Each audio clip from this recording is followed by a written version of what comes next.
bem-vindos à nossa segunda etapa de governança corporativa do setor de mineração, né? Espero que vocês tenham dormido bem, que vocês estejam bem descansados, porque agora aquele convite que eu fiz para que a gente começasse a pensar como acionista vai se fazer presente aqui. Eu vou precisar que vocês mudem, né? Mudem, digamos assim, a visão que vocês têm, né? De onde vocês estão, das atividades e processos que vocês atuam, para começarem a imaginar o mundo dos acionistas e dos investidores institucionais, né? Nós terminamos a aula de ontem, né, deixando um questionamento para vocês, né, que é, com o Covid, né, a percepção que o brasileiro, que nós temos, e na corrupção, aumentou ou diminuiu no país, né? E aí, a partir desse momento, eu vou começar a fazer uma série de perguntas durante a minha apresentação e qualquer dúvida ou qualquer comentário que vocês tiverem, vão anotando, porque nós vamos ter um tempo básico de 15 a 20 minutos para responder as perguntas depois de um intervalo, depois de 45 minutos ou uma hora de fala, tá bom? Vão anotando tudo e eu quero começar com essa pergunta. Vai aumentar? O que vocês acham? Aumentou ou diminuiu a percepção sobre o ponto de vista de governança, né? E vamos começar agora, né, exatamente a começar o mergulho no processo e nos conceitos de governança corporativa, nos primeiros conceitos básicos. Bom, isso aqui é o mundo de vocês, né? Aqui como se descobre uma jazida. E já começa a mostrar para nós o tamanho da encrenca que o setor e que as nossas atividades não têm. Somos extrativistas sim, o que significa nós tiramos da natureza o que a gente precisa, nós não voltamos para lá. A nossa atividade ela é extremamente, ela tem um risco muito grande, isso faz parte da nossa atividade, né? E para a gente começar a falar em mineração, a gente sabe que de 100% requerimentos de pesquisa que chegam, apenas 79% deles transformam-se em alvarás de pesquisa. E aí começa o funil começa a ficar bem mais curto, aí começam os gargalos, né? Dos 79%, apenas 9% são transformados, conseguem ser transformados em relatório de pesquisas aprovados. E apenas 2% entram na formatação de portaria de lavra. Então, de todos os nossos estudos, nós passamos pela primeira fase, que é esse processo de como que a gente começa a trabalhar com recurso e reserva, né? E aí, gente, a gente passa por essas etapas. Isso aí vocês são muito mais doutores do que eu, mas eu preciso chamar a atenção dessas etapas até para a gente começar a fazer a correlação com a aula de ontem, né? Nós temos aí a definição primeiro das áreas potenciais, é a primeira etapa. Depois nós temos exploração inicial. Depois nós tivemos sondagem exploratória. Nós vamos ter depois a definição, né, do potencial mineral, classificação de recursos e conversão em reserva. Gente, se a gente fizer a primeira correlação com o filme que nós assistimos ontem, no Briex, o que a gente percebe? O Guzman, um geólogo com uma competência completamente diferenciada, o que ele consegue fazer, né? Ele consegue criar uma narrativa, uma história, pegando exatamente essas partes principais da classificação de recursos e reserva. Ele conseguiu fraudar cada uma numa narrativa, numa história crível, porque ele era muito bom de serviço, né? Então, as nossas atividades, o que nós estamos fazendo, qualquer deslize, qualquer vacilo em qualquer uma dessas etapas, nós podemos estar criando uma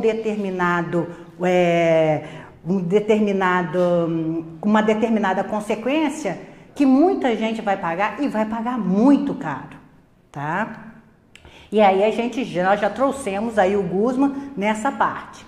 Vamos imaginar como é que começa agora, né, os processos nas nossas pequenas mineradoras, tá? Por quê? 87% dos players que nós temos no país são de pequenas e médias. Isso de acordo com a ANM, essa turma, com os últimos, nas últimas pesquisas que nós tivemos, né? E o que acontece? Além de serem pequenas mineradoras, essas empresas normalmente são empresas familiares. E empresas familiares é um outro nicho em governança que é muito caro, que precisa de ter uma tratativa muito diferenciada. E trabalhar com uma empresa familiar que é mineradora, nós temos duas encrencas juntas, duas situações que a gente precisa trabalhar com muito cuidado, tá? E aí, a gente precisa entender, isso aqui faz parte da teoria básica de qualquer processo de governança e de qualquer empreendimento, tá? Que qualquer empreendimento, qualquer organização, ele passa por dois momentos cruciais. E o estudo de governança veio para tentar entender por que tinha tanta mortalidade, né, nessa passagem, né, nesses dois movimentos. Então, para vocês terem uma noção de números reais, de cada 100 empresas que nascem, apenas 30% chega na segunda geração e 5% na terceira geração, que é o nosso primeiro momento específico que a gente vai trabalhar. Qualquer empreendimento faz isso. E em governança nós chamamos esse momento, essa passagem, né, transgeracional de processo de diluição do capital de controle, né? A empresa começa, a mineradora começa com o fundador, com o dono que descobre no terreno dele, ou como é que seja, ou compra ali uma mina, alguma coisa. Aquela mina vai dando retorno, ele vai trabalhando e tudo. E aí, geralmente, né, uma família, né, os meninos, né, os filhos começam a crescer participando daquela atividade. Uma coisa é você ter uma mina com o fundador ou com o dono no comando. A outra coisa é você ter a mesma mina com a segunda geração no comando dessa mina. E a outra coisa é você ter essa mina na terceira geração. Porque qual que é o problema nesse processo da diluição de capital de controle? Uma coisa é o dono. Aí vem os filhotes, né? Os filhinhos, né? A geração é a segunda geração. Na segunda geração, nós temos uma sociedade entre irmãos, tá? E isso vai chegando a um ponto, a mina vai crescendo, aí a empresa vai desenvolvendo e a gente tem a outra passagem geracional, que é da segunda geração para a terceira geração. Ou seja, nós temos uma passagem entre sociedade entre irmãos para consórcio entre primos. E aí, se as regras não estiverem muito bem definidas, a própria empresa, a própria mineradora não aguenta a quantidade de conflitos que saem, né, que estão derivados dessa passagem transgeracional, tá? O segundo momento é um momento também muito delicado e que todos os empreendimentos, todas as empresas, elas passam.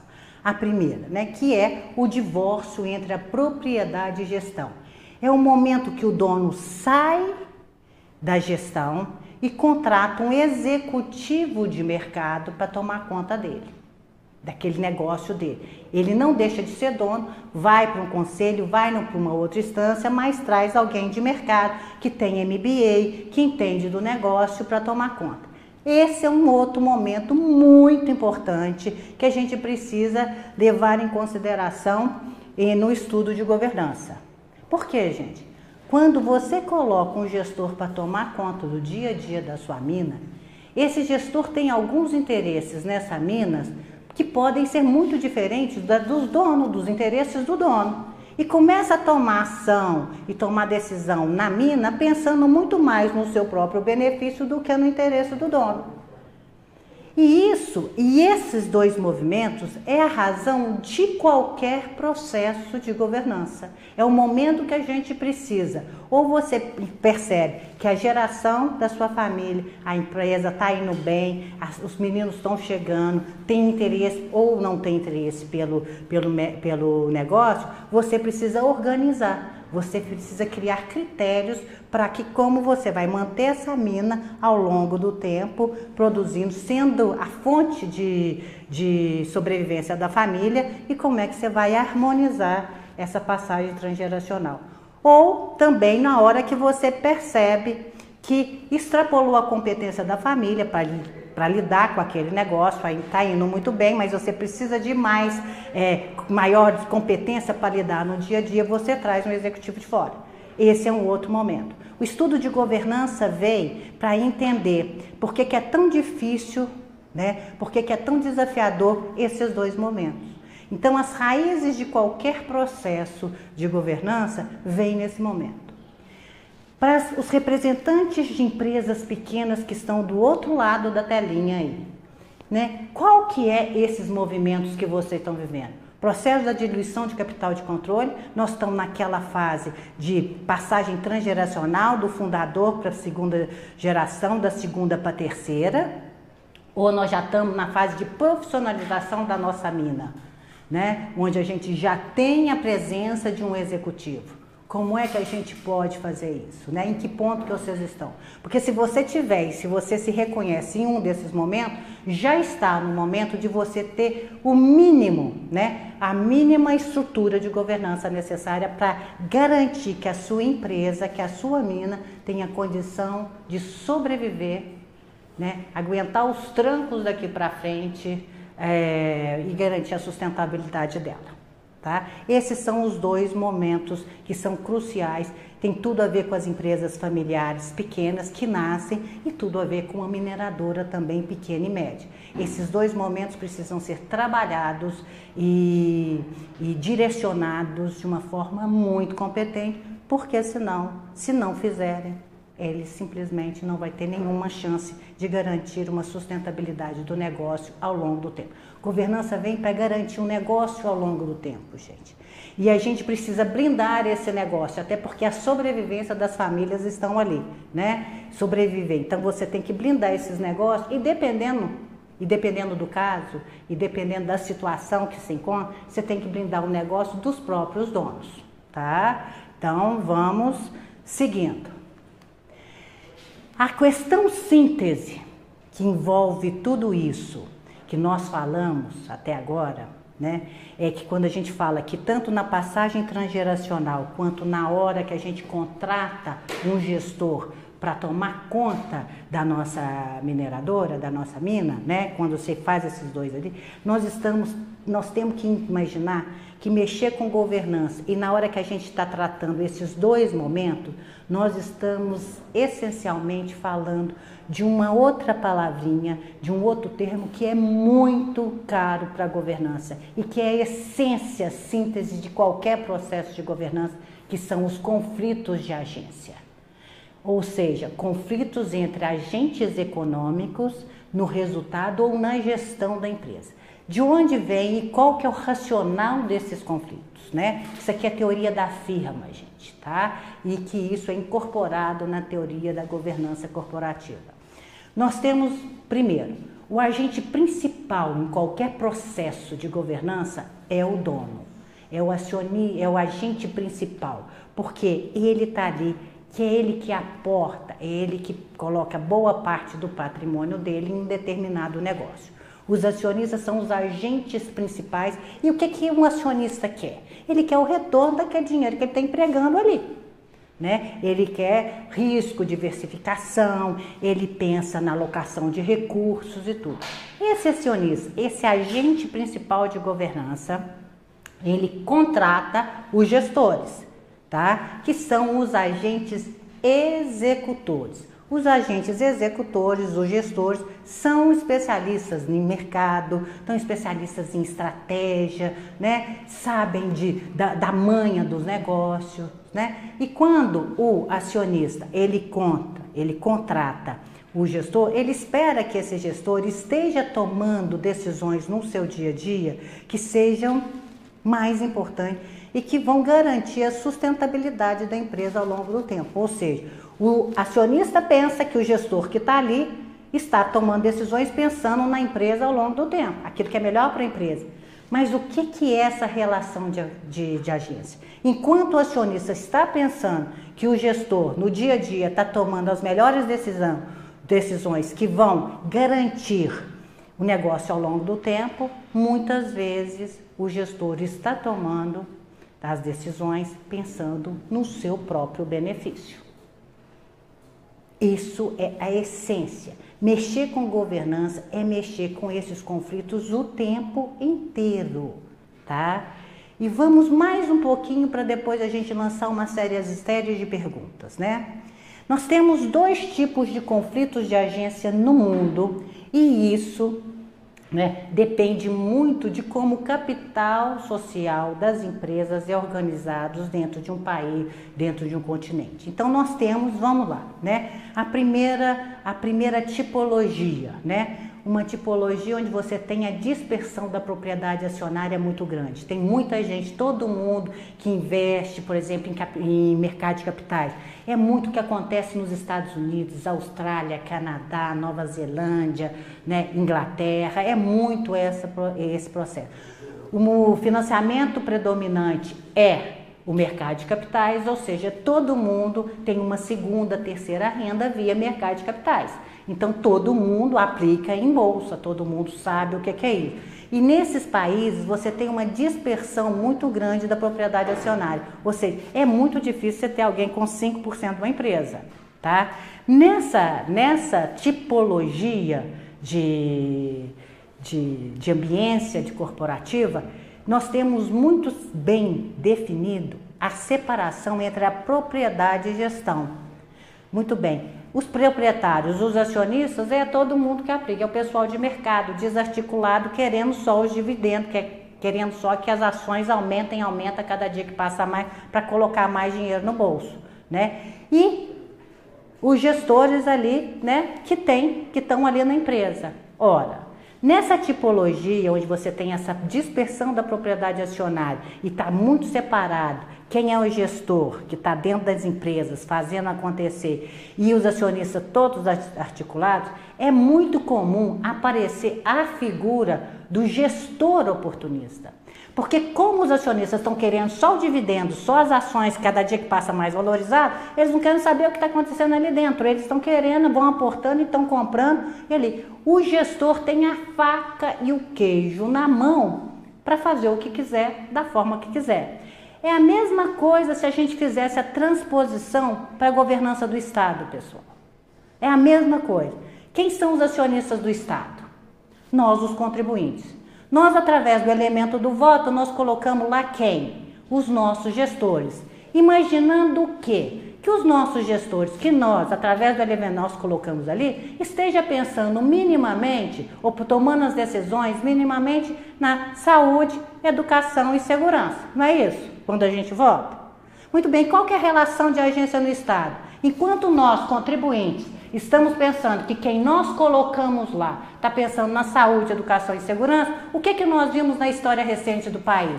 Eles estavam pensando mais nos nossos dividendos sociais ou estavam pensando mais nos interesses pessoais? Isso é governança. E é quando a gente fala do gestor oportunista, é essa ambiência onde o gestor que você coloca ali tem a faca e o queijo na mão para fazer as coisas do jeito que quiser. Tá. O segundo momento, uma outra tipologia de conflitos de agência, é o que a gente mais vê no país, tá? Onde nós temos a concentração da propriedade, a propriedade acionária muito grande, né? E quando essa concentração é muito grande, principalmente Brasil, normalmente as empresas elas têm até o nome do sobrenome da família, né? Quando a gente tem uma concentração muito grande da propriedade acionária, o que acontece? Você tem uma sobreposição entre propriedade e gestão, ou seja, você vai conversar com um gestor, o gestor é o dono, o gestor está no comando das empresas. Você nunca sabe numa empresa brasileira se você está falando com o gestor ou se você está falando com o dono, porque eles são a mesma pessoa, né? Tem ali uma concentração e uma sobreposição entre a propriedade e gestão. Neste caso, aparece a figura não do gestor oportunista, porque gestor no Brasil faz o que o dono manda, porque o dono está na gestão, ele faz, você não tem a figura do gestor aqui. O que nós temos no país é a figura do acionista oportunista, é a expropriação do acionista minoritário, é a expropriação do pititinho. A nossa briga aqui, ela é um pouco mais complicada, que é de dono contra dono. O dono majoritário expropriando o pititinho. Tá claro? Então são esses dois. Ou você tem uma ambiência que favorece o gestor oportunista e você tem uma ambiência que favorece muito o aparecimento do acionista oportunista. Vamos ver. A SEC americana, ela preocupa com o quê? Com o gestor oportunista. Né? Uma CVM brasileira preocupa com o quê? De como que os nossos minoritários estão sendo tratados, a expropriação do minoritário, né? E aí, pessoal, a gente tem que começar a entender também que mexer com governança, entender esses conflitos de agência é a base, né, de tudo que a gente vai falar daqui para frente. A gente parte, uma das coisas mais fantásticas que eu entendo no estudo de governança é perceber que que a gente parte do princípio que as pessoas não são boas cristãs, né? Porque se dependendo da situação, as pessoas são induzidas ao erro, sim. E a base, quanto mais a sua empresa crescer, desenvolver, ficar melhor, né? Mais conflitos de agência você vai ter. Por quê? Pessoal, nós nunca vamos ter um contrato que é completo. Todo mundo que já assinou um contrato aqui, a última linha, né, a última cláusula que consta em qualquer contrato é qual? Fica eleito, foro tal, papapá. Você já sabe que aquilo tem chance de dar errado e você já elege o lugar que você vai conversar sobre isso. Qualquer contrato é isso. E tem um problema no contrato, porque o contrato, você assina o contrato numa determinada situação. Imagine as empresas mineradoras brasileiras todas comprando e assinando o contrato em janeiro desse ano. Com uma perspectiva macroeconômica, nós tínhamos que bolsa ia arrebentar, que não sei mais o que, papapá. Em março nós tivemos uma pandemia. Mas você assinou o contrato em janeiro, por exemplo, ou no final do ano, como é que fica? Isso foi impactado, a gente nunca sabe, durante a vigência de um contrato, como é que isso vai dar. Isso cria muito problema para as empresas. Você tem que honrar uma coisa que, quando você assinou, a sua situação era completamente diferente. Tá? E o segundo momento que a gente tem que levar em consideração, tá, é que a gente nunca vai ter um agente que é perfeito. Ou seja, nós, pessoinhas físicas, né, seres humanos, nós somos falhos, nós não somos perfeitos. E se der brecha, a gente cai no errado. Você quer ver o que acontece normalmente? Você vai jantar, almoçar, por exemplo, com o cliente.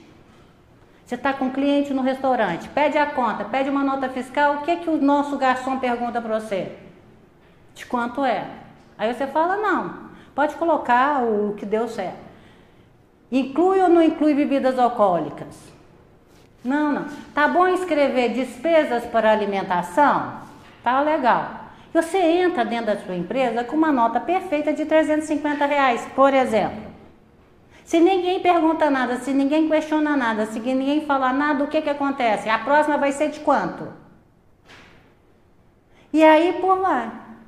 Então o fato de nós não sermos perfeitos, né, e pelo fato de nós, né, não termos nunca temos chance de ter um contrato que vai ser completo, isso são as bases de qualquer conflito de agência. Ou seja, conflito de agência sempre vai acontecer e sempre vai ter nas empresas.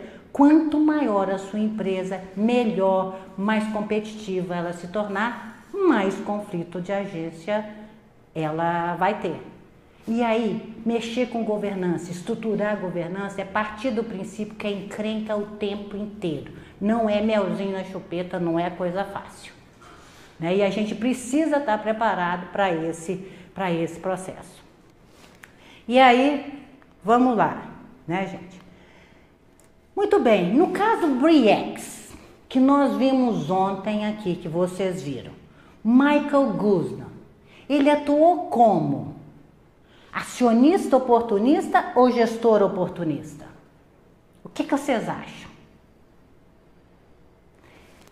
No caso da Bre-X, né, nós estamos falando do quê? De falhas, foi mais falhas contratuais em todo o processo que ele armou, ou foi o oportunismo dos agentes? O que prevaleceu nesse estudo, nesse case? Ou o que falhou?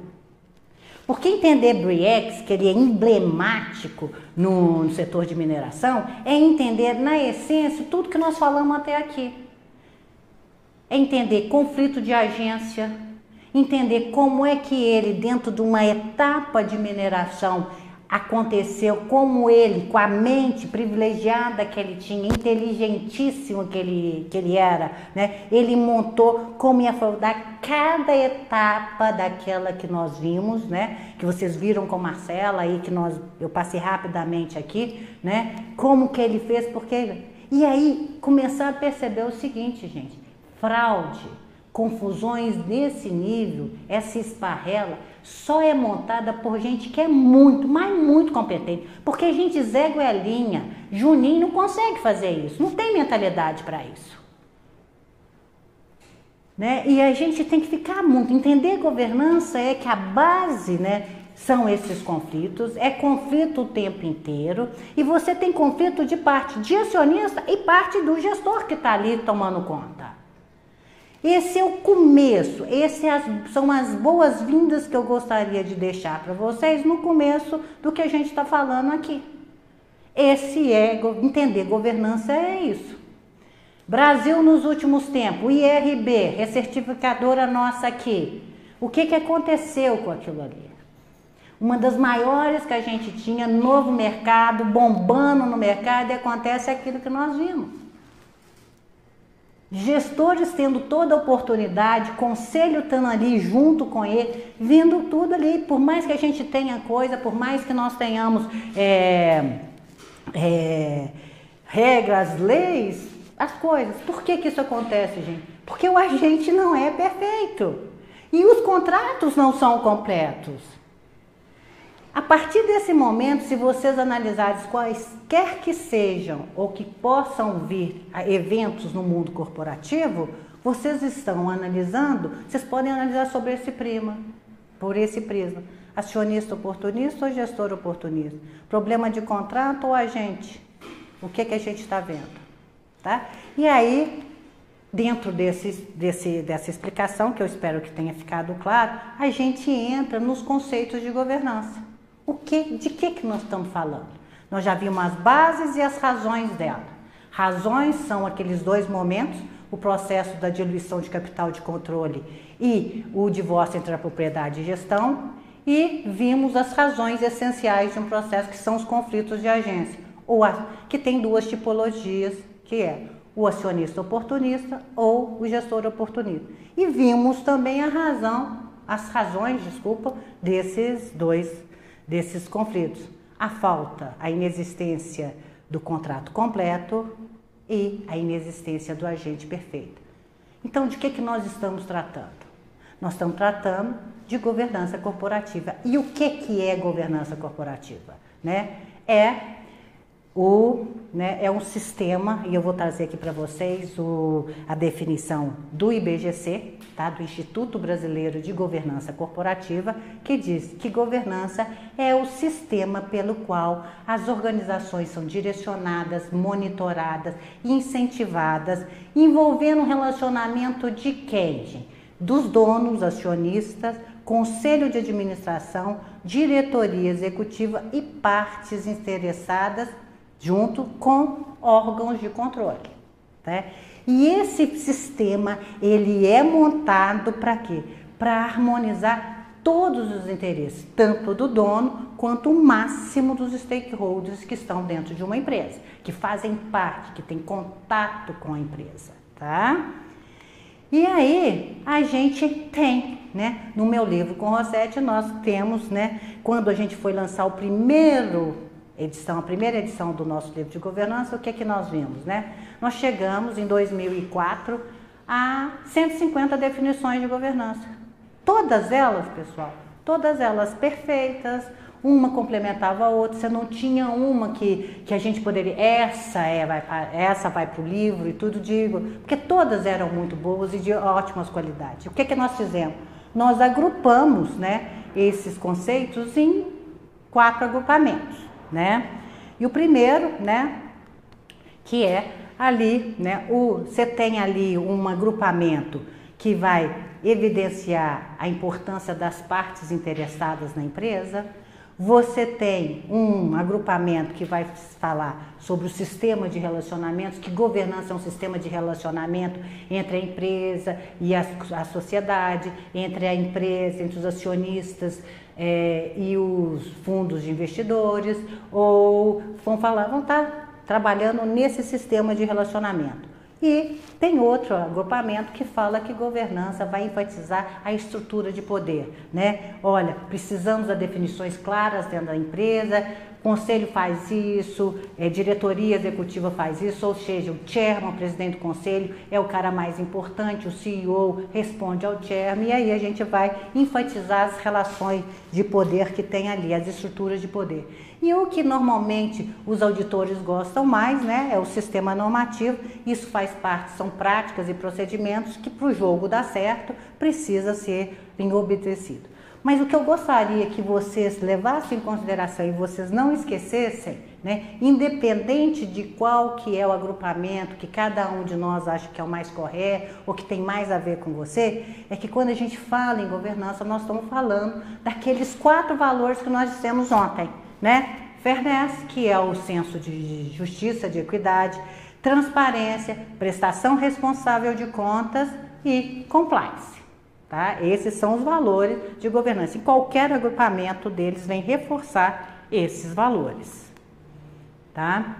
E aí a gente vai fazer uma correlação com o que a Marcela falou ontem, né? Quando nós começamos a fazer, né, esse estudo de governança no setor de mineração, a primeira coisa que nós buscamos, né, correlacionar foi os princípios da boa governança, ou seja, esses 4 princípios: fairness, transparência, prestação responsável de contas, né, e compliance, com os princípios dos grandes, né, códigos de mineração, né? E nós chegamos a ver que eles são totalmente aderentes. Quando a gente fala de um, a gente está falando de outro.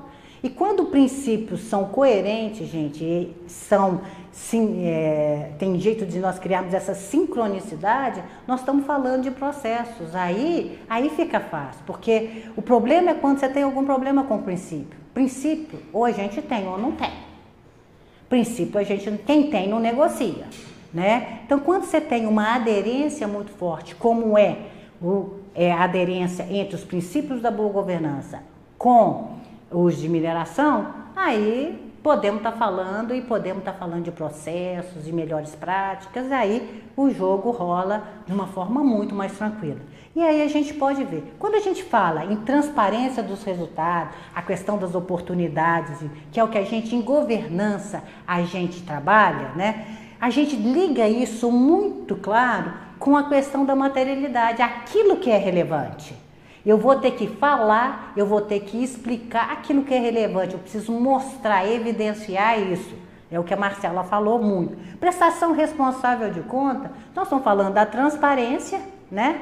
Ali daquilo que é relevante mostrar, mas muito mais a gente enfatizar ali a competência. Só presta conta, gente, quem tem competência para fazer. Não tem jeito. E isso a gente precisa ficar muito claro, né?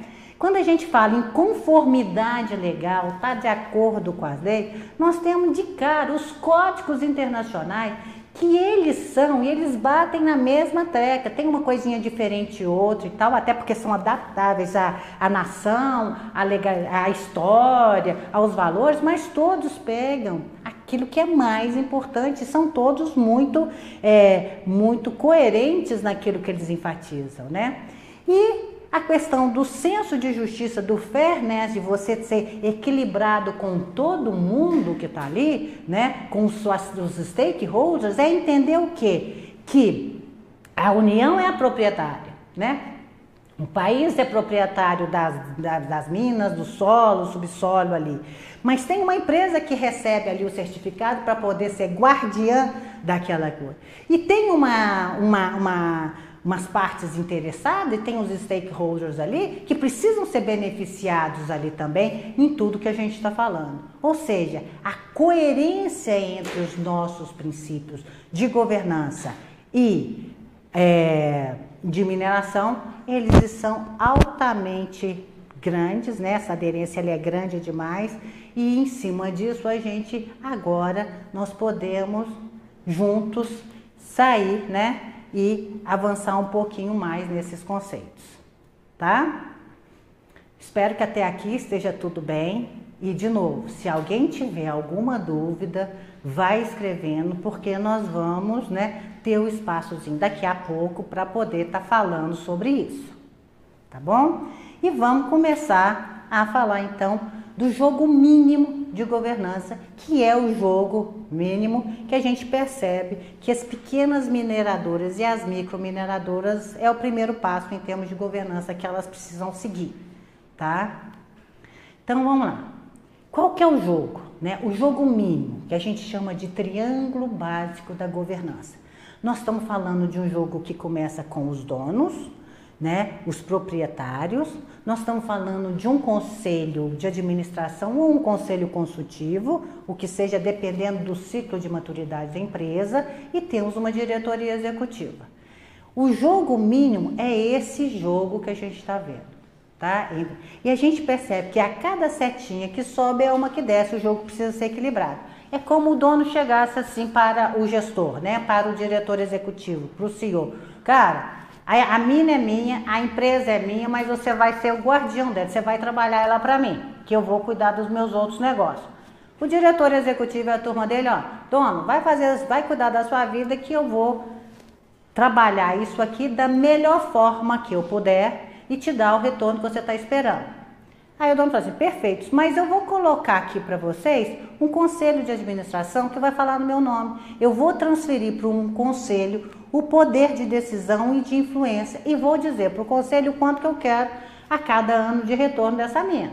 Aí, tá claro? Tá. Então, esses donos, eles transferem, montam um conselho que vai falar em nome dele. O conselho fala em nome dos acionistas, né? Tudo bem, esse jogo acordado com os membros do conselho, os donos vão cuidar da vida deles, né? E aí vem os conselheiros que vão contratar o CEO, trabalhar o CEO, monitorar o CEO, direcionar o CEO e a equipe interna para que as coisas aconteçam de acordo com os acionistas querem. Esse jogo mínimo, ele existe para otimizar o interesse do acionista. Tá? Ele está ali, olhando ali os interesses do acionista. Então, pessoal, nós temos 15 minutos para o round de pergunta, tá? Então, vamos seguindo mais um pouquinho, tá? E daqui a pouco a gente para a gente tirar as dúvidas ali. Muito bem, a empresa vai crescendo, ela vai ficando mais robusta e, de repente, a gente começa a perceber que o jogo está pequeno, eu preciso de uma estrutura maior, eu preciso levar em consideração alguma outra coisa. E aquele triângulo básico, ele se transforma num quadrilátero de múltipla conciliação. Vocês percebem que o meu triângulo continua lá do jeito que está. Ele não muda em hipótese nenhuma, porque, primeiro, o que é mais importante em governança é você atender ao seu acionista. Né? Você tem que atender o acionista. Por quê, gente? Acionista, quando não está satisfeito com o negócio, o que ele faz? Ele vende o negócio. E qual que é o problema do acionista vender? Ele ganha dinheiro, porque ele está vendendo, ele está fazendo negócio com a propriedade que é dele. Mas quem que leva ferro? Nós, que somos gestores que trabalhamos com ele. Porque se ele vender o negócio dele, vai vir uma equipe de quem comprou e nós vamos simplesmente, efeito dominó, nós saímos da jogada. Então nós temos que deixar muito bem Satisfeitos os nossos donos. Nós temos que entender muito bem quem são os donos e qual o resultado que nós temos que garantir, né, para dar esse resultado que precisa. Então, vocês estão percebendo aí no quadrilátero que o meu triângulo ele permanece ali com a mesma função que ele tinha, tá? Agora, o que acontece? O triângulo transforma no quadrilátero, porque entram as outras partes interessadas na empresa, entram os stakeholders a partir desse momento. E aí o que precisa deixar bem claro, gente, que quando você coloca outras partes, começa a incluir, além de você dar o retorno ao acionista, o otimizar, como está escrito aí, o retorno total aos acionistas, você precisa harmonizar o máximo de interesse dos stakeholders. Eles fazem parte da estratégia da sua empresa. E aí a gente não pode esquecer muito, nós que trabalhamos, vocês que estão ali, que pelo perfil a gente já percebe, né? Vocês trabalham com CEO, ou são gestores. Vocês têm que perceber que quem vai legitimar perante a sociedade que vocês estão fazendo um bom negócio ou não, se vocês estão trabalhando direitinho, atendendo, são as partes interessadas. São as partes interessadas, por exemplo, que vão dizer para vocês assim, o seguinte, olha, essa turma é boa, essa turma sabe o que está fazendo, né? Porque o que acontece nas nossas empresas, gente? Você faz parte de uma sociedadezinha, tá ali. Então o CEO, você que é gestor de uma empresa ou que você está numa comunidade representando a sua empresa, que ela tem uma operação ali. Todo mundo te acontece, você é fulano de tal da empresa tal. Fulano de tal da Kim Ross, por exemplo, que eu sei que a Kim Ross está aí presente também, né? Aí de repente você encontra com o gestor, com o prefeito, cara, tudo bem? Tudo bem, e aí? Pô, mas tudo bem, a Kim Ross esse ano tá legal. Você ajudou a minha pai, mas e o meu asilo, como é que fica, né? Aí já começa, né? Você pergunta aí, né? Ali esse é um ponto. A sociedade, ela precisa entender muito bem como é que a gente faz as coisas. E é a sociedade, são outras partes interessadas para dizer que você está fazendo um bom serviço ou não. É ela que vai legitimar o trabalho de uma diretoria. Porque, gente, a diretoria executiva, ela está na ponta. Ela recebe essas demandas, né, de ONG, de sociedade, de prefeitura, de cliente, então ela está ali. Ela tem que organizar todas essas demandas que vêm em cima da empresa e o diretor executivo tem que levar isso para quem? Para o conselho. É o conselho que determina quem, quando, onde um stakeholder vai entrar no seu processo de governança ou não. Porque é o conselho que sabe quanto isso vai custar para o acionista. Quem organiza as demandas e quem percebe é a diretoria executiva. Mas quem vai decidir se entra ou não entra no processo de governança vai ser o conselho. Tá claro isso, pessoal? É ele que define. E se o conselho disser, não entra ninguém, o que faz o diretor executivo, o senhor? Não entra ninguém. Porque ele responde ao conselho. Tudo bem, pessoal? E isso é o que a gente precisa entender. Então, quando o triângulo se transforma num quadrilátero, além de eu otimizar o retorno ao acionista, eu tenho que harmonizar o máximo de interesse. É conseguir o máximo número de tá bom. Com as ONGs, com a sociedade, com os públicos relevantes todos, que tem ali uma interação muito grande com a empresa. Esse é o desafio principal. Tudo bem? Tá tudo claro? Então vamos ver o que nós já vimos até aqui, tá? Nós vimos ali os dois momentos. Eu fiz uma pergunta no início. Vamos lá. Tem alguma empresa ali que gostaria de compartilhar conosco, que está vivenciando um daqueles momentos, processo da diluição de capital de controle processo da diluição de capital de controle e o divórcio entre a propriedade e gestão, estão profissionalizando a empresa? Tem alguém vivenciando isso aí, ou os dois, ou já passou por essa fase, que gostaria de compartilhar conosco a experiência ou não? Tem alguma dúvida nisso? Outra coisa que nós vimos, conflitos de agência, conflitos entre agentes econômicos na gestão e na direção de uma empresa, né? Alguma dúvida no conceito? alguma dúvida nas razões de ser, a falta do contrato completo e do agente perfeito? Tem alguma dúvida? No caso do BRIEX que eu fiz, nós estamos falando de quê? Do gestor oportunista, do acionista oportunista, de ambos. Como é que vocês veem esse caso? Como é que vocês perceberam esse caso ali? E no caso do BRIEX também, que vocês viram o filminho ontem, que nós conversamos e tudo, o que acontece? Nós temos ali o acionista oportunista ou o gestor oportunista? Falhas de contrato ou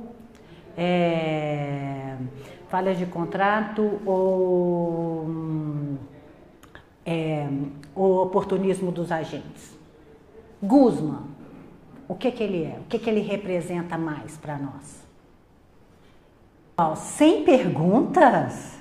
Ou eu estou explicando bem demais, ou vocês já são doutores em governança, porque isso aí é o básico basicão, né? Eu já posso partir do princípio que vocês já entenderam toda a base conceitual de governança, porque é isso, né, o que nós vimos agora. Eu sei que é um referencial pesado e tudo, mas é a base que a gente tem em cima de conceitos reais e os mais, digamos, os mais técnicos possíveis, a gente consegue, a partir deles, ter uma interpretação própria do que a gente vê por aí, né? Então, com essas informações passadas até agora, o que vocês têm? Vocês têm condição de analisar qualquer assunto do mundo corporativo, qualquer case, qualquer problema societário que tiver, sobre o ponto de vista das bases da boa governança, que é os conflitos de agência, tá?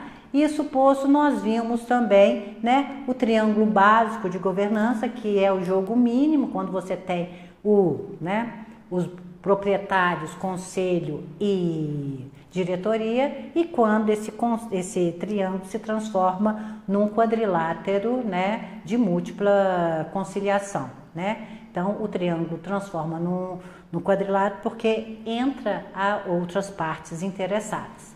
E agora a gente começa, né, a entender bem o papel dos atores principais no processo de governança, gente. Os atores principais. Então, como é que começa o jogo? O jogo começa com a assembleia de acionista, com o conselho de sócios que é montado, né? E esse conselho de sócios é que vai dar todas as diretrizes para qualquer empresa, em qualquer empreendimento. O momento que a vida de cada um de vocês efetivamente pode mudar no dia a dia da empresa, você que está empregado, que está trabalhando numa dessas empresas, né? Ali, o momento mais importante é a época da Assembleia Geral. Porque é na Assembleia Geral, nesse encontro de acionistas, é onde as coisas principais são definidas. Quem faz parte do conselho de administração, quem faz parte da diretoria, se os acionistas aprovar ou deixar de aprovar um plano de investimento, se vai ter um downsize e tudo, né? Então, é o momento principal, é a instância máxima de um processo de governança, é a Assembleia Geral. Acontece praticamente uma vez no ano, né? E é onde essas coisas são todas decididas. Ah, mas Adriana, eu não sei o que acontece e tudo. Gente, Sociedade Anônima Brasileira, aberta ou fechada, antes de acontecer essa instância, está na CVM. É entrar com o CNPJ da sua empresa na CVM, que você tem lá, escolhe aquele tipo de relatório que você quer ver. O que aconteceu na Assembleia Geral, qual que foi a pauta, quem votou em quê, está tudo ali. Empresa de capital aberta ou fechada, sociedade anônima responde a uma CVM, tem que estar à disposição, tem que estar na CVM, tem que estar tudo ali. É a transparência das empresas e a transparência de um processo de governança. Está tudo ali. Se você não sabe, é o que você não quer saber, porque está disponível para qualquer pessoa. Como é que esses analistas de mercado analisam a sua empresa? Nesses relatórios que estão disponíveis para todo mundo. Tá claro? Muito bem. Passou a Assembleia Geral, passou o momento chave, o mais importante, porque a Assembleia Geral é um momento em que qualquer acionista pergunta o que quiser, questiona o que quiser, e as empresas são obrigadas, geralmente está presente ali tanto o conselho como os diretores, para responder aos acionistas daquela empresa, tá? Passado essa instância, o jogo começa no seu dia a dia, está a cargo do Conselho de Administração. Pessoal, Conselho de Administração, vocês precisam sair deste curso do Instituto Minerva tendo a certeza que o órgão mais importante em qualquer empresa é o Conselho de Administração, porque a partir deles, passa pelo conselho as principais decisões de uma empresa, tá? Um conselho, ele existe para quê? Para proteger, garantir o retorno que os acionistas querem dentro dos valores estipulados por esses acionistas, né? Tudo que acontece numa empresa, de bom ou de mal, ou que deixou de acontecer, é culpa do conselho. Qualquer problema que você tiver, vê qualquer problema hoje, atual, no mundo corporativo. Se você perguntar, quem é que a culpa foi de quem? Se você disser 70% que é conselho, você acertou. Porque passa pelo conselho todas as principais tomadas de decisão. O que significa dizer, se a empresa fez ou deixou de fazer alguma coisa, foi porque um conselho aprovou ou deixou de aprovar. Pelo conselho passa as principais decisões legais, societárias, institucionais, estratégias. É o conselho que define a estratégia.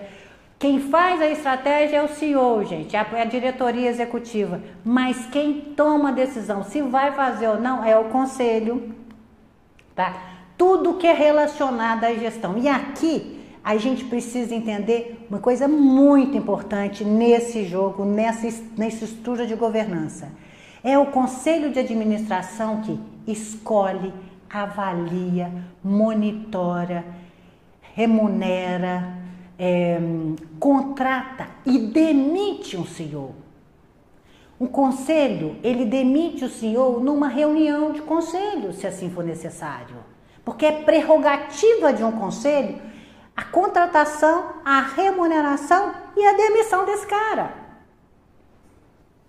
Então, a gente não pode esquecer disso, né? E todas as questões relacionadas à questão financeira, fiscal e de auditoria é responsabilidade do conselho. Ou seja, o conselho é a instância máxima, onde tudo passa pelo conselho. E se nós analisarmos tudo que aconteceu nos nossos processos de mineração aqui, nos nossos últimos cases e tudo, é problema de governança ou de gestão? Muito mais de governança.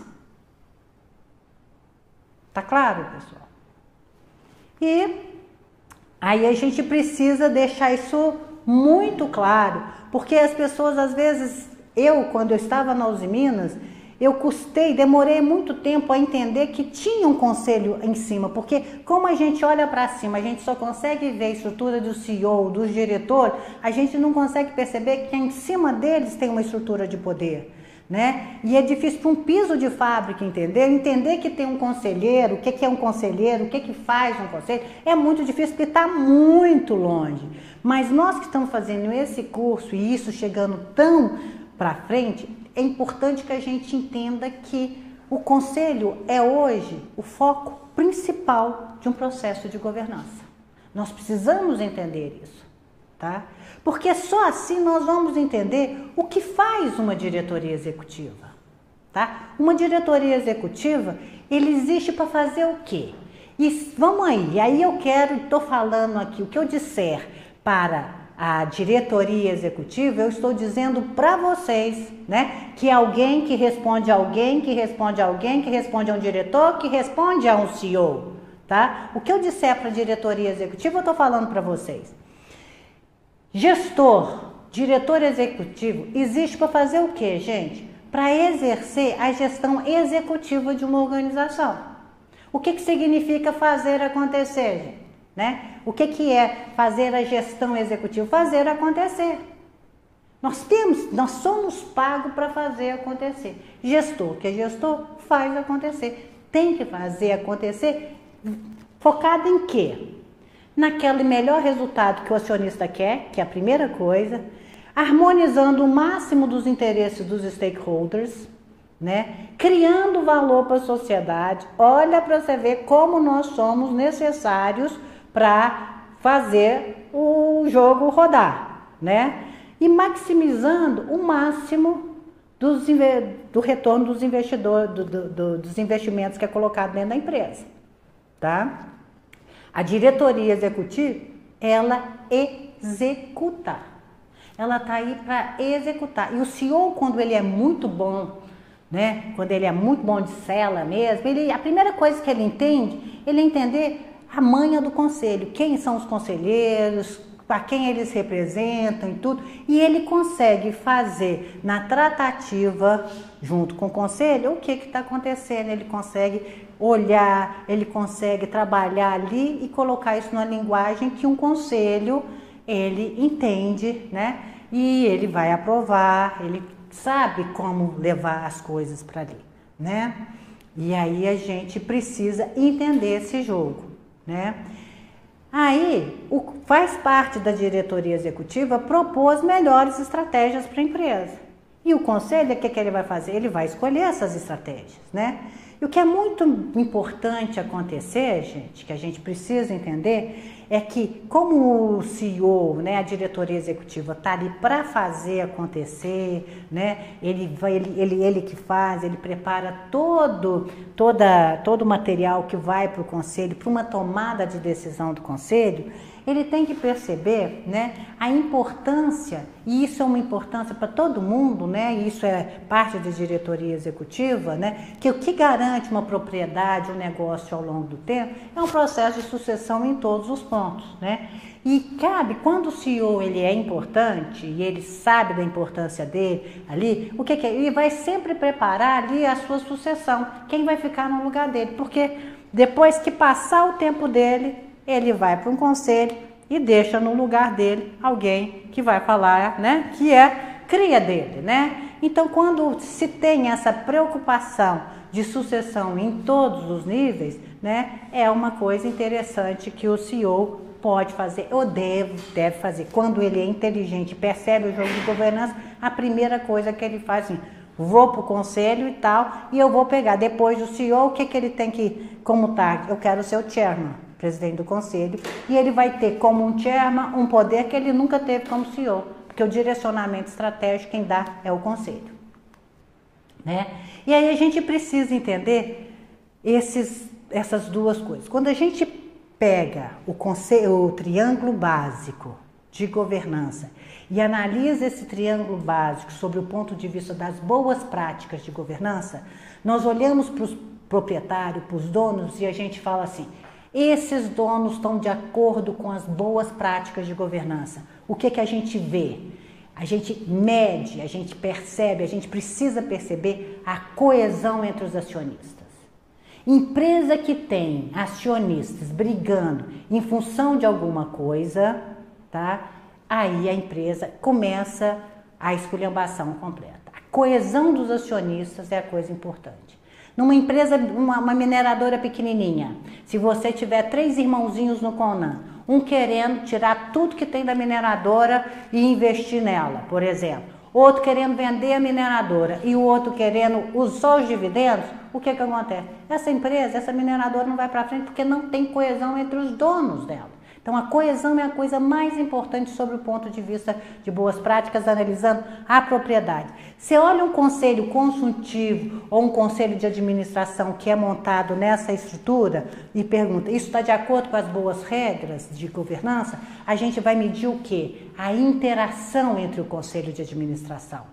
Isso é que é o mais importante para mim. O quanto as pessoas que estão no conselho nesse processo de direcionamento, como eles são integrados, como eles trabalham junto, como eles estão ou não estão pensando naquilo que é melhor para a empresa. Porque, gente, o que a gente precisa entender é o seguinte, como é que é montado um conselho? O conselho é montado pelos acionistas. Cada acionista, dependendo da participação, ele vai colocar 2, 3 ou um conselheiro ali falando em nome dele. Só que na hora que o conselho tiver montado, na hora que ele monta, né? Cada hora, em uma tomada de decisão em colegiado que tem, cada conselheiro, e agora eu falo como conselheira de administração que sou, né? Eu tenho que pensar na hora que eu estou numa decisão, estou num conselho e vem uma pauta para mim analisar, eu tenho que estudar essa pauta antes dessa reunião, para que eu tenha tempo para tomar a minha decisão. Se eu sou conselheira, eu estou ali por a minha competência, por alguma coisa, né? E eu tenho que tomar a decisão pensando sempre naquilo que é melhor para a empresa. E muitas vezes pode ser que quem me colocou ali queria que eu fizesse outra coisa, que tivesse que tomar. Mas a independência de um conselheiro, a competência dele é checada neste momento, onde ele sempre toma as decisões baseado naquilo que é melhor para a empresa, tá? Então essa interação, essa independência entre os conselheiros para tomar sempre as melhores decisões em colegiado para aquela empresa. E você olha para uma diretoria executiva e percebe sobre o ponto de vista de um processo de governança, quando é que um diretor executivo ele responde às boas práticas? Quando esse cara consegue ser o campeão da causa para a equipe dele. Sabe o que é o campeão? Vale é de dentro do boteco dele o que ele disser que manda. Porque ele lidera. As pessoas olham para ele e babam porque o cara é o bom.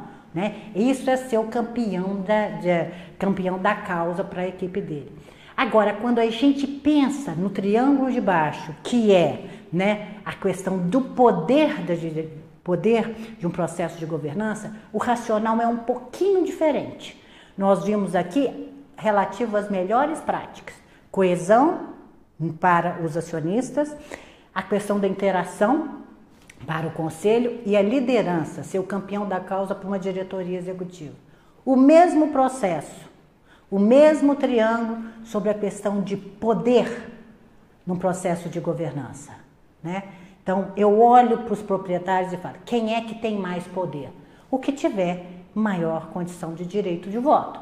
Ou seja, eu tenho um acionista com 60% e o outro com 40%. Quem tem mais poder? O de 60%, claro. E como é que ele transfere esse poder para a empresa? Tendo um maior número de conselheiros falando em nome dele. Ele tem direito de indicar mais conselheiro do que o outro, do que os outros que não têm. Na hora que ele transfere isso no número de conselheiros, ele sabe, não é que o poder dele manda 60%, não, ele transfere isso. O colegiado é montado, o conselho é montado, o grupo é montado, para que quando é colocado as pautas, todos pensem ali naquilo que é melhor na empresa. E a gente entende que quando ele coloca um maior número de conselheiros ali na composição do conselho, esse poder já está transferido nessa composição.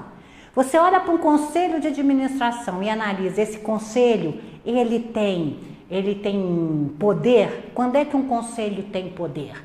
Na época, quando ele tem pessoas competentes ali dentro. A primeira coisa que a gente faz para analisar a grau de maturidade de uma empresa ou a qualidade de um processo de governança de uma empresa, por exemplo, de capital aberto, você pega ali os relatórios dela e vai ver quem são os conselheiros dessa empresa, quem está direcionando, por onde eles passaram, qual que é a história de vida desse cara.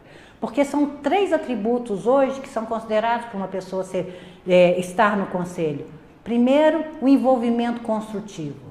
Veja bem, eu preciso receber antes, 15, 20 dias antes, todos os documentos referentes a uma reunião de conselho X, que vai acontecer daqui a pouco. Tenho que estudar aquilo e conselheiro, gente, se tiver dúvida, não entendeu alguma coisa, entra na empresa a hora que quiser e pergunta o que quiser. Ele só tem que avisar o CEO que está fazendo isso, porque é prerrogativa dele questionar, porque ele precisa ser diligente na tomada de decisão. Ele precisa saber, não entendeu uma coisa que vem no relatório, ele vai lá e pergunta, reúne com quem quiser, vê o que quiser, a hora que quiser, tá? Então, na hora que a gente consegue fazer e tiver pessoas que têm essa competência ali, é a primeira coisa. A segunda coisa, é o atributo que a gente precisa de um conselheiro, é que ele tenha competência para entender o que ele está recebendo. Ele tem que ver, analisar, perguntar, tem o tempo para perguntar e tudo. E a integridade, né? A história de vida daquele conselheiro é nessa hora, na escolha, né, da montar de um conselho de administração, isso é importante, né? E em termos de poder, um conselho vai ter poder quando ele tiver pessoas competentes suficiente para trocar um CEO. Porque o CEO geralmente é um cara de mercado, um cara que entende o setor, um cara que cheira o setor. Então é muito fácil para ele, se não tiver uma competência no conselho aqui, levar o conselho para onde ele quiser. Porque se não tiver pessoas competentes no conselho para questionar, para perguntar o que ele está fazendo, ele faz o que ele quiser. Tá claro? E quando é que um CEO ele tem poder, pessoal? O CEO ele tem poder, gente, quando ele entrega. CEO tem que entregar. Gestor é pago para entregar. Né? Qual que é a estrutura de governança, então? De uma forma bem fácil, bem tranquila e bem... Mas, na síntese, é isso que a gente vai falar aqui. O jogo, como eu disse para vocês, começa na Assembleia Geral. Na Assembleia Geral é definido quem faz parte do Conselho. E aí sigam para mim as setinhas, tá? O conselho ele orienta, né? A primeira coisa que o conselho faz é direcionar estrategicamente uma diretoria executiva. O que significa isso? Eu quero tanto de resultado e os valores durante esses 2 anos que vocês vão estar fazendo aí, né? Que eu estou te direcionando, são esses que você vai ter que fazer. Vocês vão ter que obedecer esses valores. Então, ele direciona estrategicamente, né, dando o resultado que se quer nos valores que precisam ser obedecidos. Esse direcionamento chega para um diretor executivo, chega para um CEO e a turma dele para fazer o quê? Esse resultado, nesses valores, podem ser trabalhados e desdobrados em quê? No seu planejamento estratégico. O que é um planejamento estratégico, gente? Setinha 2. É aquela formulação das melhores estratégias para a gestão e para o negócio. É isso que o CEO faz. Olha, esse resultado que você quer é feito dessa e dessa forma e para isso eu vou ter que capacitar meu pessoal para isso, assim, gestão e negócio, tá? Muito bem. Essa formulação volta para o conselho fazer o quê? Definir aquilo que ele quer, homologar, escolher as melhores diretrizes. E é muito comum você levar 2 ou 3 estratégias e o conselho fala assim, não, eu gostei da parte A da primeira, da parte C da segunda e da tá. Aí quando o conselho se posiciona, volta para a diretoria executiva para recoisar essas orientações todas dele, né? E fazer acontecer, né? Ali fazer o business plan.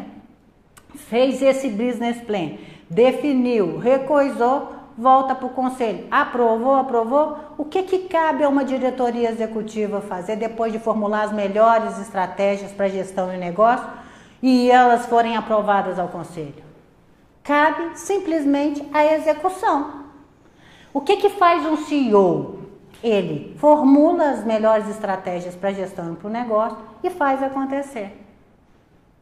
O que você faz? Você é pago para fazer o quê? Você que está aí do outro lado da telinha, vocês são pagos para fazer o quê? Alguém acha que está sendo pago para fazer coisa diferente do que seu CEO está fazendo? Vem uma meta para você.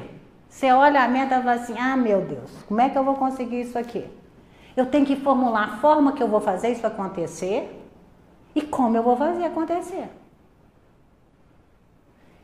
Já definiu, veio a meta, já percebeu o que você tem que fazer, você não tem mais outra coisa que fazer do que não executar. É a mesma coisa do que o seu CEO tem que fazer. Todos aqui são pagos para formular. E, gente, e aqui uma coisa, um recado muito chato que a gente tem que deixar claro para vocês.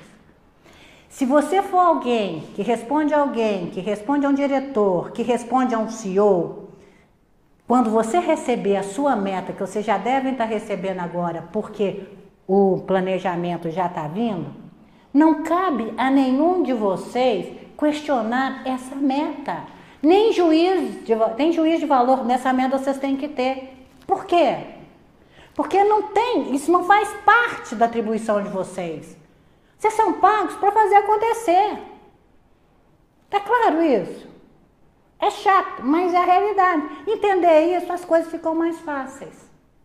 Tá? Agora, se a diretoria executiva tem que formular as melhores estratégias para gestão e negócio e executar, o jogo acabou de governança? Para o CEO e a turma dele acabou, mas para um conselho não. Porque o conselho, além de direcionar estrategicamente uma empresa, homologar as melhores diretrizes, tem que monitorar e avaliar o que essa diretoria executiva está fazendo. E se não estiver entregando, tentou uma e duas, tá fora. Tá claro isso, gente? O jogo de governança são 3 palavrinhas-chave para conselho e 2 para executiva. Conselho direciona, escolhe as melhores estratégias, monitora e avalia uma diretoria executiva. A diretoria executiva existe para formular as melhores estratégias para gestão e negócio e fazer acontecer. É simples assim o jogo. Tudo bem? Podemos continuar? Tem dúvidas? Vamos escrever as dúvidas aí, porque eu vou seguindo. Se não tiver dúvida, nós vamos seguindo, tá? Muito bem, gente. Vamos juntar a primeira parte que nós falamos, né, com a segunda, né, com essa primeira parte que nós explicamos de conflito de agência, com essa estrutura de governança aqui. Nós dissemos, né, do que não existe conflito de agência, né, e a gente sempre vai ter a existência desses conflitos, porque a gente nunca vai ter, né, um contrato que é completo e nunca nós vamos ter pessoas que são perfeitas na tratativa de governança. As pessoas são falhas, nós já explicamos isso. E o que significa isso, a gente levar em consideração? Porque não existe sistema de governança que é montado só com os atores. Não existe governança falando só de conselho, de diretoria executiva, de assembleia, de como é que entram as partes interessadas, que foi o que nós falamos até agora, tá? Mas um sistema de governança é importante que a gente entenda o que fazem os atores, sim, mas ligados a esses atores, nós temos um processo robusto de fiscalização e controle. Não existe governança corporativa sem fiscalização e controle. Ponto. Por quê? Por conta dos conflitos de agência. Eu nunca vou ter um agente que é perfeito e eu nunca vou ter um contrato que é completo. E isso faz muita importância, isso faz uma diferença incrível a gente entender isso. Governança existe com um sistema de fiscalização e controle atrelado aos seus principais atores. Tá? Não existe governança sem fiscalização e controle. Tá? Dentro desse foco, a gente vai entender aqui uma coisa. Eu tenho que ter essa estrutura de fiscalização e controle. Para aí, só um minutinho. Mas eu tenho que levar em consideração uma coisa. Qualquer empresa nossa, e principalmente uma empresa do setor de mineração, além de entender essas duas coisas, entre esses 2 pontos, que nós vamos desenvolver agora o sistema de fiscalização e controle, já falamos dos atores e tudo, mas antes de entrar na fiscalização e controle, nós temos que entender uma coisa. O setor de mineração, ele precisa levar em consideração a questão normativa de um processo de boa governança. O que significa entender? Ele precisa ser altamente legal, estar de acordo com as leis, estar com a conformidade. Olha o valor de compliance, que nós vimos, o princípio de compliance que nós vimos, e temos tudo a ver aí, nós já conversamos sobre isso, mas ao mesmo tempo que uma mineradora, ela precisa estar na legalidade, no máximo da legalidade, ela precisa ser legítima, a atividade dela tem que ser legítima, ou seja, eu preciso ter um entendimento da sociedade na qual ela faz parte, que vale a pena ter aquela mineradora, que aquela mineradora faz as coisas da forma correta, que tem. Isso é a legitimidade da empresa, legitimidade do setor, e esse é um ponto muito frágil que nós temos que desenvolver muito ainda. O agro faz isso muito bem, ele criou uma legitimidade nas atividades que ele faz. E a nossa mineração não fez isso ainda. E é o ponto que nós precisamos criar, é legitimidade na importância. Ora, se nada existe e não tiver mineração, como é que a gente não consegue entender e vender a importância do setor e como ele tem? Agora, essa legitimidade é partir da transparência necessária de falar somos extrativistas sim, as nossas atividades têm risco sim, e de como que a gente trabalhar. A questão da transparência, ela é muito importante. E a questão desse quadrante que nós estamos falando, de legalidade e legitimidade, é aquele quadrante que a gente precisa entender que temos que ser o máximo, que é o quadrante 4 ali, ó, né? O máximo de legal possível e o máximo de legitimidade perante a opinião pública que a gente precisa trabalhar. Isso posto, nós temos esses itens aí, né? Essa estrutura de fiscalização e controle dentro das nossas empresas. Então, e eu vou apresentar aqui, gente, nós vamos falar de uma empresa robusta, né? Uma empresa que atende a legislação, já está na bolsa, já se preparou para a bolsa, que atende a investidores fora, né? A estrutura máxima. Uma empresa mineradora pequena e média, ela vai ter aquela estrutura de fiscalização e controle que ela dá conta, porque ela é pequenininha, ela não tem condição de ter tudo isso que nós vamos falar aqui, mas isso aqui é o que a gente precisa entender até onde pode chegar e mostrar para vocês que não temos, né, governança sem fiscalização e controle. Então, a primeira coisa que as grandes empresas têm, principalmente as de mercado, é o tal do Conselho Fiscal. Aqui é uma coisa que a gente precisa pontuar. Conselho Fiscal é um açaí brasileiro. Só tem na legislação brasileira. E o Conselho Fiscal, de acordo com a nossa legislação, ele existe para fiscalizar os atos dos administradores, entendendo administradores como quem? Diretoria e conselheiros. Então, o Conselho Fiscal ele está ligado ao acionista, à Assembleia Geral e existe para fiscalizar conselheiros e diretores. Fiscalizar o que significa, gente? Vigiar, colocar o olho em cima para ver se essa turma não está fazendo nada de errado, não está lesando o acionista, tá? E o Conselho Fiscal existe também porque é o Conselho Fiscal na legislação brasileira que denuncia fraudes e irregularidade. Começa ali no Conselho Fiscal. Aí a empresa tem ações, ADRs na Bolsa de Nova York. Como o americano não consegue, não entende a figura do Conselho Fiscal que nós temos, ele vai exigir que a empresa tenha um comitê de auditoria, porque a SEC só entende de comitê de auditoria. Tá ali. Vai servir. O que faz um comitê de auditoria? Acompanha e avalia o ambiente de controle entre auditoria externa e auditoria interna. Tem a auditoria independente, né? Que ela existe para verificar a conformidade no cumprimento dos dispositivos legais existentes. A legalidade está ali e ela é checada pela auditoria independente. E tem a auditoria interna, tá? Que aí vem para organizar, né? A auditoria interna existe para organizar o ambiente interno de controle que está ali. Se tem tudo, que tipo de controles nós precisamos ter para atender totalmente a legislação. E a partir de 2013, com a Lei 12.846, a nossa legislação, as nossas leis, eles chegam e falam, introduziram a função de compliance, de estar de acordo com as leis, né?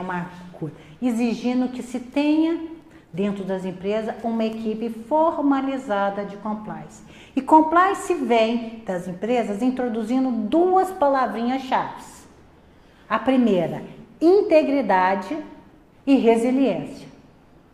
Eu posso estar, a empresa pode pisar no tomate, pode cair aqui, mas ela não vai morrer, porque ela vai ter estrutura daquilo ali para que não deixar que aquilo ali aconteça de novo, ela vai conseguir passar por ali e criar toda a blindagem necessária para que faz. É isso que faz a turma de compliance, tá? E a gente tem que entender essas. Então, nós temos nas empresas uma estrutura do vigia, do vigia, do vigia e do vigia. E muitas vezes, com tudo isso montado, isso não é suficiente para impedir que alguma prática ilícita pode se chegar, apesar dessa estrutura. Tudo bem até aqui, pessoal? Então, de uma forma geral, essa é a estrutura de... Vamos falar um pouquinho mais dessa 12.846. É importante percebermos que nós estamos na rabeira dos acontecimentos mundiais nisso aí. Essa lei que a gente chama Lei Anticorrupção, ela começa a ser tratada, né, no mundo corporativo, né, a partir de 2003, quando na ONU eles já começaram a perceber que essa questão da corrupção já tinha mudado, as coisas estavam acontecendo com mais frequência e tudo. O Brasil está defasado dessa lei do mundo, né, em 10 anos. Nós só tivemos a lei a partir de 2013, né? Em 2016, essa lei já entrou tanto para a administração pública federal como na iniciativa privada, tá? E em 2016, né, nós lançamos a lei, né? O Brasil lança a lei de governança das estatais, a lei 13.303, né? E aqui a gente precisa entender duas coisas, gente, né? Que quando a gente fala, e aqui eu começo a falar e a fazer a coligação com o que nós tivemos nos primeiros blocos desse curso de governança, né? Segurança da informação e LGPD, tá? Quando a gente fala na palavra compliance, estar em conformidade com, nós estamos falando de, no mínimo, 9 campos, tá? Nós estamos falando da empresa estar de acordo com as leis trabalhistas e de direitos humanos, ambiental, concorrencial, anticorrupção, tributário e financeiro, criminal, relacionamentos com terceiros de gestão de ativo, regulatório. E agora com a LGPD a gente complica, cria uma complexidade maior aqui, porque é uma lei proteção geral, né? Lei geral da proteção de dados. Isso entra criando maior complexidade ao campo de compliance que até agora a gente tinha. O que significa isso, gente, tá? Qualquer pisada no tomate, em qualquer um desses campos que a empresa der, ela vai ter que se ver com a justiça.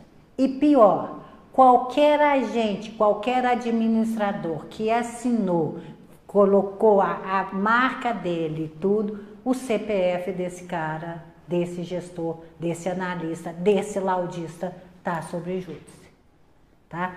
Esse campo, ferir qualquer um desses campos é hoje problema, né?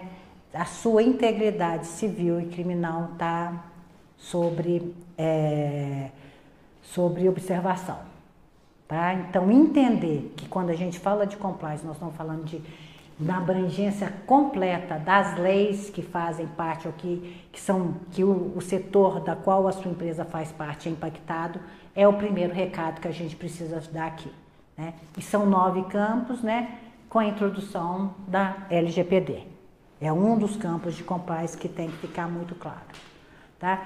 Então, esse campo, né, essa lei 12.846, resumindo, ela responsabiliza primeiro as pessoas jurídicas. A empresa paga de 0 a 20% do faturamento bruto dessa empresa.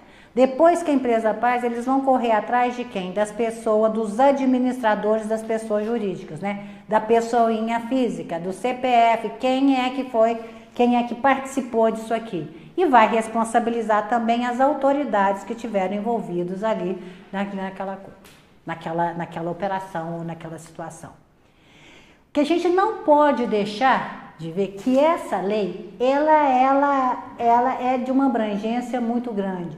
Não basta nós estruturarmos o compliance, esses 9 campos, ver aquilo que é mais crível para nós, aquilo que é mais perigoso para nós internamente. Não basta a empresa olhar para dentro do umbigo dela e falar, tá tudo bem. Porque essa lei, ela traz os stakeholders para dentro do seu planejamento. Porque essa lei diz o seguinte, gente. A empresa ela é corresponsável de qualquer pisada no tomate que um terceirizado dela dê. Então vamos lá, uma ArcelorMittal, no compliance dela internacional e aqui no Brasil, ela monitora 15 mil fornecedores, porque ela percebeu que o stakeholder que pode corresponsabilizar ela em qualquer ato que faça que não for legal, vai ser o quê? Vai ser o fornecedor. Então ela monitora esses fornecedores o tempo todo, 15 mil. Então, qualquer transportador, qualquer fornecedor, qualquer um desses clientes que tiverem alguns desvios sobre o ponto de vista legal, leva a empresa junto. Ou seja, a empresa não basta ela criar toda uma estrutura de compliance interna, ela tem que mapear aqueles stakeholders que são mais críticos dela e criar uma aproximação com eles, porque eles têm que estar vibrando no mesmo processo de compliance que eles. Tá claro isso, gente? Essa corresponsabilização que as empresas têm que ter sobre o ponto de vista dos stakeholders. Então, veja bem, se eu tenho que incluir os meus stakeholders, eu tenho que colocar esses stakeholders na minha matriz de risco, para me imaginar quais são aqueles que a gente nós vamos ter que estar mapeando o tempo inteiro para poder fazer ali. Tá? Ok? Já vão preparando as nossas perguntas, porque daqui a 15 minutos nós vamos abrir para as perguntas que se façam necessárias, tá? E aí a gente continua um pouquinho. Depois nós vamos, depois dos 15 minutos, nós vamos chamar para o intervalo do café. Ok? Então, vamos aí. Tudo bem até aqui, gente? Então, compliance. Eu preciso estruturar toda uma estrutura interna da empresa sobre aqueles 8 pontos que nós vimos, 9 pontos que nós vimos. Eu tenho que mapear os meus stakeholders que são mais críticos. Por que eu tenho aqueles que são mais perigosos, aqueles que são mais frágeis, que podem me levar à bancarrota, ou que pode de uma certa forma, o meu nome está coligado com ele, eles precisam ser monitorados para ver se eles estão certinhos. Aí se o nosso fornecedor, se o nosso transportador não tem nada, você vai ter que fazer para ele se você depender dele. Porque não dá para deixar correr solto, porque qualquer acidente que tiver, qualquer coisa que tiver, a empresa, a sua empresa é corresponsável com qualquer coisa que elas façam. Então, entender isso é coisa muito importante que extrapola, o entendimento inicial, que era só a gente tomar conta da nossa casa dentro do nosso umbigo. Compliance coloca isso. E aqui tem um ponto que a gente precisa entender, gente. Qualquer empresa que for participar de qualquer licitação junto com o Estado vai exigir que vocês tenham um programa de integridade. Qual que é a diferença entre integridade e compliance? E aqui a gente tem que deixar muito claro isso. Quando a gente fala em programa de compliance, nós estamos falando daqueles 9 campos que nós falamos ali, incluindo o LGPD. Eu tenho que estar preparado. Mas o que o governo quer que você mostre é aquilo que aquilo que nos é mais caro no Brasil atualmente, Ele vai querer que você tenha o programa de integridade. E o programa de integridade é um compliance petitinho, menor. É um compliance que, em vez de 9 campos, ele vai atuar com 2 campos, o anticorrupção e o relacionamento com terceiros. O que significa? O anticorrupção é mostrar que a sua empresa está preparada para bloquear, né, suborno, assédio, roubo.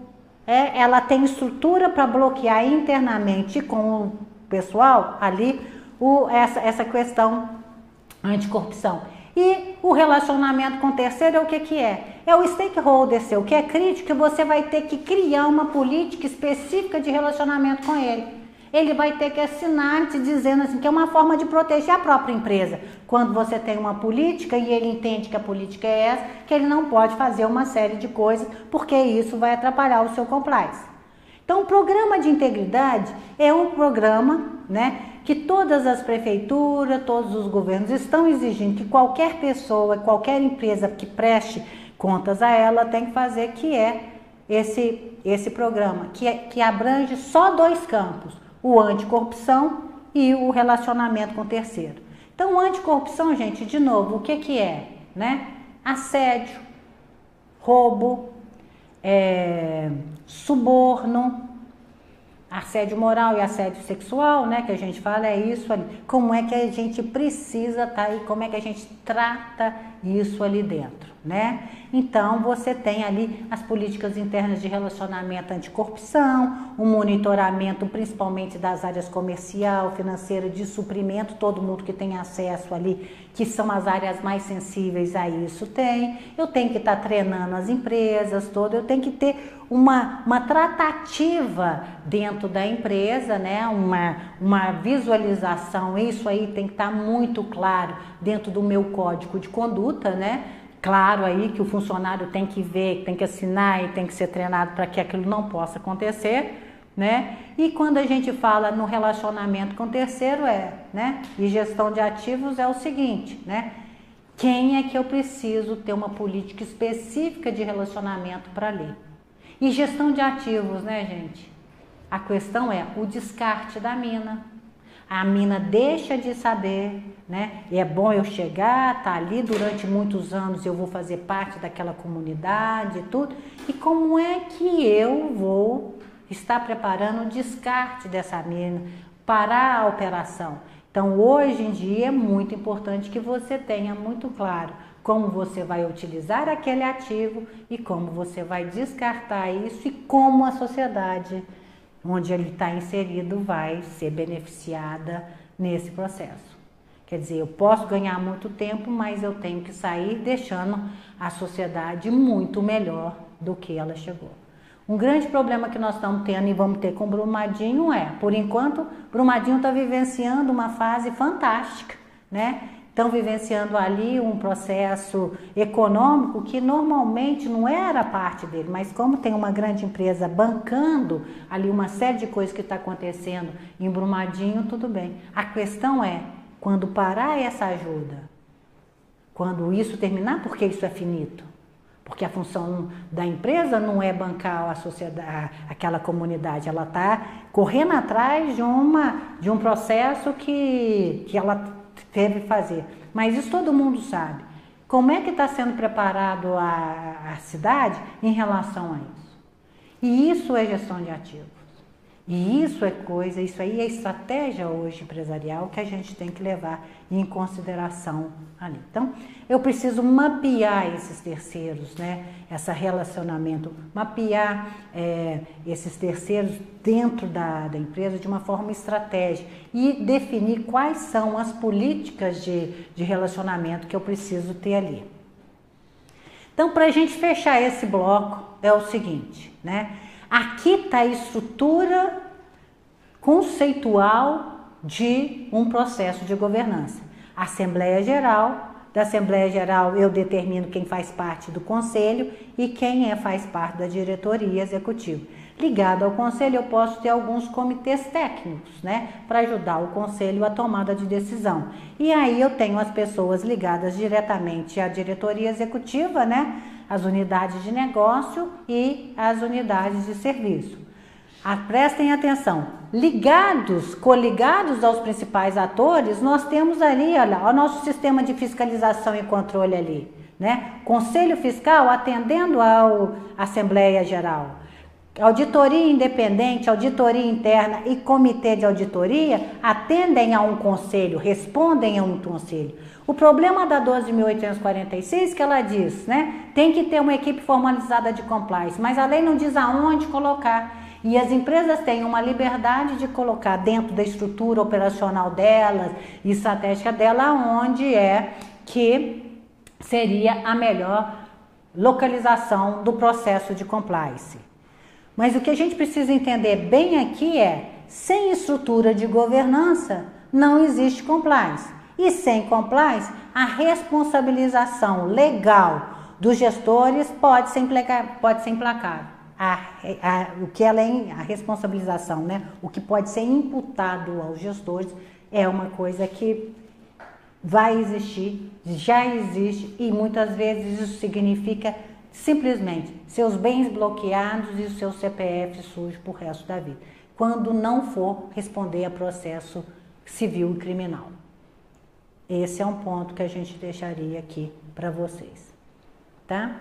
E uma perguntinha para vocês perguntarem, a gente discutir em outras ocasiões, ou até mesmo na hora das perguntas. Aonde é o melhor lugar para a compliance estar? Se a lei não define aonde ele fica, porque as outras instâncias de fiscalização e controle está claro. As normas de governança, ela te fala isso. Agora, qual é o melhor lugar para a compliance estar inserido dentro dessa estrutura? E vamos para as nossas perguntas.